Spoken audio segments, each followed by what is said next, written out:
ഏവർക്കും ദേവദാരുവിലെ പുതിയൊരു അധ്യായത്തിലേക്ക് സ്വാഗതം. വിഷു ഇന്ന് അടുത്തു. നമ്മളെല്ലാവരും വിഷു ദിനത്തിൽ കണിയൊരുക്കുന്നത് നമ്മുടെ ഒരു ദേശീയമായ ഒരു പ്രത്യേകതയാണ്. അപ്പോൾ കണി ഒരുക്കി നമ്മൾ കണി കാണുന്ന ആ സമയത്ത് ചില ചിട്ടകളുണ്ട്. കണി ഒരുക്കുന്നതിനും പ്രത്യേക ചിട്ടകളുണ്ട്. അത് ഓരോ പ്രദേശത്തും ചിലപ്പോൾ വ്യത്യാസങ്ങൾ ഉണ്ടാകാം. ഓരോ വസ്തുവും സത്വരജോ തമോ ഗുണമുള്ളവയാണ് കണി ഒരുക്കാനായിട്ട് നമ്മൾ ഉപയോഗിക്കാവൂ. ഇനി തേച്ച് വൃത്തിയാക്കിയ ഒരു നിലവിളക്കെ കണി വെക്കാൻ ഉപയോഗിക്കാവൂ. ഓട്ടുരുളിയിൽ കണി ഒരുക്കണം. ഉരുളിയും തേച്ച് നല്ലപോലെ വൃത്തിയാക്കണം. ഉണക്കലരിയും നെല്ലും ചേർത്ത് പകുതിയോളം കണി വയ്ക്കുമ്പോൾ നമ്മൾ നിറയ്ക്കുക. അതുപോലെ തന്നെ കണി വയ്ക്കുവാനായിട്ട് ഭഗവാന്റെ വിഗ്രഹമോ അല്ല ഫോട്ടോയോ ആണ് നമ്മൾ എടുക്കുന്നതെങ്കിൽ അതിന് കേടുപാടുകളുണ്ടോ എന്ന് പ്രത്യേകം ശ്രദ്ധിക്കണം. കേടുപാടുകളുള്ള ഫോട്ടോയോ വിഗ്രഹമോ നമ്മൾ ഒരിക്കലും കണി വയ്ക്കുവാനായിട്ട് ഉപയോഗിക്കരുത്. നല്ലപോലെ വൃത്തിയാക്കി വിഗ്രഹവും ഫോട്ടോയുമൊക്കെ നല്ല തൂത്ത് തുടച്ച് അതുപോലെ തന്നെ കഴുകി വൃത്തിയാക്കുക വിഗ്രഹമാണെങ്കിൽ. എന്നിട്ട് വേണം നമ്മൾ കണി വയ്ക്കുവാനായിട്ട് ഉപയോഗിക്കേണ്ടത്. ഇനി ഈ ഉരുളിയിലേക്ക് നമ്മൾ ഈ തേച്ച് വൃത്തിയാക്കിയ ഉരുളിയിലേക്ക് ഉണക്കലരിയും നെല്ലും ചേർക്കുക പകുതിയോളം. അതിൽ നാളികേരം മുറിയാണ് വയ്ക്കേണ്ടത്. അതുപോലെ തന്നെ നാളികേരം മുറിയിൽ എണ്ണ നിറച്ച് തിരിയിട്ട് കത്തിക്കുന്ന ഒരു പതിവ് ചില സ്ഥലങ്ങളിലൊക്കെ ഉണ്ട്. എന്നാൽ ചില സ്ഥലങ്ങളിൽ നാളികേരം മുറി അങ്ങനെ വെക്കുകയാണ് പതിവ്.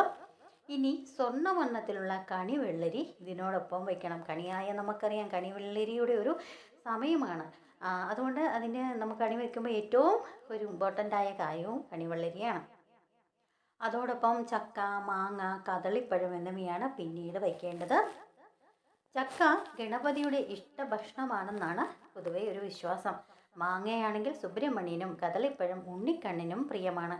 ഇത്രയുമായാൽ വാൽ കണ്ണാടി വയ്ക്കാം അല്ലേ? കണി വയ്ക്കുമ്പോൾ ഒരു പ്രത്യേകതയാണ് വാൽക്കണ്ണാടി. വാൽക്കണ്ണാടിക്ക് ഭഗവതിയുടെ സ്ഥാനമാണ് ഉള്ളത്. കണിക്കൊപ്പം സ്വന്തം മുഖവും കണ്ടുണരാൻ കൂടി വേണ്ടിയാണ് ഇത് ഇങ്ങനെ വാൽക്കണ്ണാടി വെക്കുന്നത്. അതുകൊണ്ട് ആ ഒരു രീതിയിലെ വാൽക്കണ്ണാടി ക്രമീകരിക്കാവൂ. അതോടൊപ്പം ഭഗവാനൊപ്പം സ്വത്വവും അറിയുക എന്നൊരു സങ്കല്പമുണ്ട്. അതായത് ദൈവത്തിനൊപ്പം സ്വത്വവും അറിയുക എന്നൊരു സങ്കല്പം, നമ്മൾ തന്നെ അറിയുക എന്നുള്ളൊരു സങ്കല്പമുണ്ട്. ഇനി ശ്രീകൃഷ്ണ വിഗ്രഹം ഇതിനടുത്ത് വയ്ക്കാം. എന്നാൽ ദീപപ്രഭ മൂലമുള്ള ഒരു നിഴൽ പോലും ആ വിഗ്രഹത്തിൽ പതിക്കുവാൻ ഇടയാവരുത്. അത് വളരെയധികം ദോഷം ചെയ്യും.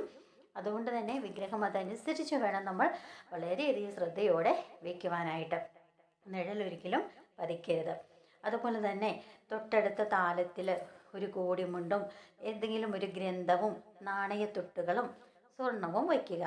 കുങ്കുമച്ചൊപ്പും കൺമഷിക്കൂട്ടും ഇതിനൊപ്പം വയ്ക്കുന്നവരുമുണ്ട്. നാണയത്തുട്ടുകൾ വെറ്റിലയ്ക്കും പാക്കിനുമൊപ്പം വേണം. ഈ പാക്കിനുമൊപ്പം വേണം വയ്ക്കുവാനായിട്ട്. ലക്ഷ്മിയുടെ പ്രതീകമാണ് സ്വർണ്ണ നാണയങ്ങളും സ്വർണവുമൊക്കെ. അതുപോലെ തന്നെ ഈ ഗ്രന്ഥം വയ്ക്കുന്നത് സരസ്വതിയെയാണ് പ്രതിനിധീകരിക്കുന്നത്. സരസ്വതി ദേവിയെയാണ് ഉദ്ദേശിച്ചാണ് അവിടെ ഗ്രന്ഥം നമ്മൾ വയ്ക്കുക. അതുപോലെ പച്ചക്കറി വിത്തുകൾ വയ്ക്കുന്നതും നല്ലതാണ്. കണി കണ്ട ശേഷം ഈ വിത്തുകൾ വിതയ്ക്കുന്ന പതിവ് ചില സ്ഥലങ്ങളിലുണ്ട്. ഓട്ടുകിണ്ടിയിൽ വെള്ളവും നിറച്ചു വയ്ക്കണം. ജീവൻ്റെ പ്രപഞ്ചത്തിൻ്റെയും ആധാരമായ ജലം കണ്ണിൽ തൊട്ട ശേഷമാവണം കണി കാണേണ്ടത്. അതുകൊണ്ട് തന്നെ ഇനി കണിക്കൊന്ന പൂക്കൾ നമുക്ക് ഓട്ടുള്ളിയിലുമൊക്കെ മറ്റു കണി ഒരുക്കി ആ ഒരു സ്ഥലങ്ങളിലുമൊക്കെ നമുക്ക് കൊന്ന പൂക്കളൊക്കെ വിതറി മനോഹരമാക്കണം. കൊന്ന പൂങ്കലകളുമൊക്കെ നമുക്ക് വയ്ക്കാം. കണി കണ്ടു തൊഴുത ശേഷം ഓട്ടുരുളിയിൽ വക്ക് പിടിച്ച് കണി പൂർണ്ണമായും കാണണമെന്നാണ് ചിട്ട. ഇത് പ്രപഞ്ച പ്രതീകമാണ് ഓട്ടുരുളിയിലെ ആ കണി എന്ന് പറയുന്നത്. അതിനു നൽകുന്ന ഊർജം നമ്മുടെ ശരീരത്തിലേക്കാണ് പ്രവഹിക്കുന്നത്. അതുപോലെ തന്നെ കണി വയ്ക്കുമ്പോൾ പ്രത്യേകം ശ്രദ്ധിക്കുക. ഒരു മയിൽപ്പീലിയും കുറച്ച് മഞ്ചാടിക്കുരുവും ഭഗവാന്റെ ഒരു ഭാഗത്തായിട്ട് വയ്ക്കുക. കാരണം മയിൽപ്പീലി എന്ന് പറയുന്ന ഭഗവാന് ഏറ്റവും ഇഷ്ടമുള്ളതാണ്. ഭഗവാൻ എപ്പോഴും ഭഗവാന്റെ ഒരു സാന്നിധ്യമാണ് മയിൽപ്പീലിയിലുള്ളത്. അതുകൊണ്ട് തന്നെ മഞ്ചാടിക്കുരുവും ഒക്കെ വയ്ക്കുന്നത് സർവ്വ ഐശ്വര്യത്തിനും നമുക്ക് ആ ഒരു വിഷുക്കാലം നമുക്ക് എല്ലാവിധ നേട്ടങ്ങളും ഐശ്വര്യവും നമ്മുടെ ജീവിതത്തിൽ കൊണ്ടുവന്ന് തരും. അതുപോലെ തന്നെ നെയ്വിളക്ക് നെയ്യൊഴിച്ച് വിളക്ക് തെളിയിക്കുക. കണി ദിവസം അത് വിഷുവിൻ്റെ അന്ന് നെയ്വിളക്ക് എന്ന് പറഞ്ഞാൽ ഐശ്വര്യത്തിൻ്റെ പ്രതീകമാണ് നെയ്യ് എന്ന് പറയുന്നത്. ഇപ്പോഴത്തെ എണ്ണയൊക്കെ എന്ന് പറയുന്നത് പലതരത്തിലുള്ള രാസവസ്തുക്കൾ അതിൽ അടങ്ങിയിട്ടുണ്ട്. അതുകൊണ്ട് തന്നെ നെയ്യൊഴിച്ച് നല്ല ശുദ്ധമായ നെയ്യൊഴിച്ച് വിളക്ക് കൊളുത്തി ഭഗവാനെ കണി കാണുകയാണെന്ന് നമുക്ക് നമ്മുടെ ജീവിതത്തിൽ ഏറ്റവും ഐശ്വര്യം നമുക്ക് കൊണ്ടുത്തരും. അപ്പോൾ ഇനി വിഷുക്കണി കാണേണ്ട ഒരു സമയമുണ്ട്. അതെങ്ങനെ എപ്പോൾ എന്ന് നോക്കാം. ഈ മഞ്ഞ് അണിഞ്ഞ കൊന്നമരക്കൊമ്പിലിരുന്ന ഈ വിഷുപ്പക്ഷിയെ നമ്മളെയൊക്കെ വിളിച്ചുണർത്തി ആ ഒരു സമയം, ആ ഒരു കിളിനാദം, അത് നമ്മളെ ഓർമ്മിപ്പിക്കുകയാണ്. വിഷുവെന്ന കൃഷി ഉത്സവത്തിൻ്റെ വരവ് തന്നെയാണ്.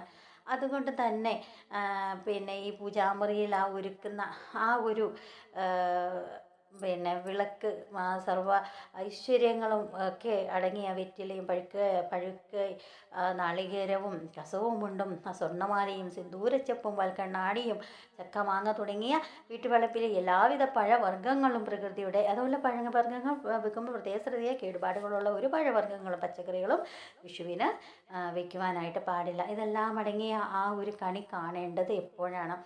അതായത് വിഷുക്കണി കാണേണ്ടത് ഉണർന്ന് എഴുന്നേറ്റാൽ ഉടൻ എന്ന കാര്യത്തിൽ ഒരു സംശയവുമില്ല. എന്നാൽ എത്ര മണിക്കാണ് ഉണരേണ്ടത്, എത്ര മണിക്കാണ് കണി കാണേണ്ടത് എന്നതിനെക്കുറിച്ചൊക്കെ പഴമക്കാർ വളരെ വ്യക്തമായിട്ട് അവർക്കൊക്കെ ഒരു ധാരണയുണ്ടായിരുന്നു.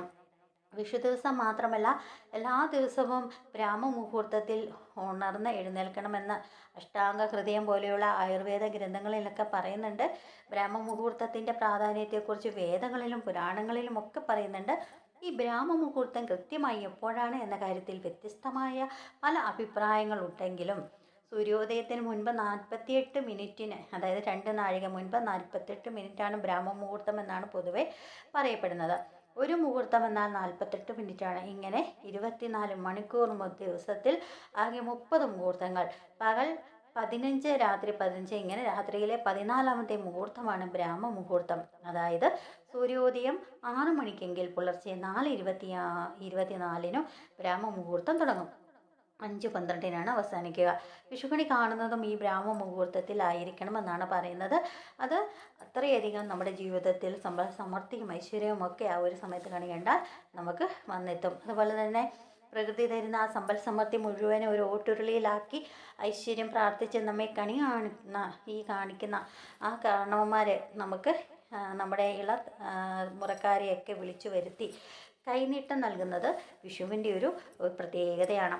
പ്രകൃതിയുടെ സമ്പൽ സമൃദ്ധി മുഴുവൻ സ്വന്തം പോക്കറ്റിലാക്കി അത് സ്വയം അനുഭവിച്ച് തീർക്കാനുള്ളതല്ല, അത് വരും തലമുറയ്ക്കും കൂടി പങ്കുവയ്ക്കാനുള്ളതാണ് എന്ന് ഓർപ്പിക്കുകയാണ് ഈ വിഷു കൈനീട്ടത്തിലൂടെ. സമ്പത്തെന്നാൽ പ്രകൃതിയാണെന്നും അത് വരും തലമുറയ്ക്കും കൈമാറാനുള്ളതാണെന്നും എത്ര സുന്ദരമായാണ് വിഷുക്കണിയിലൂടെയും വിഷു കൈനീട്ടത്തിലൂടെയും പഴമക്കാർ നമുക്ക് കാണിച്ചു തരുന്നത്.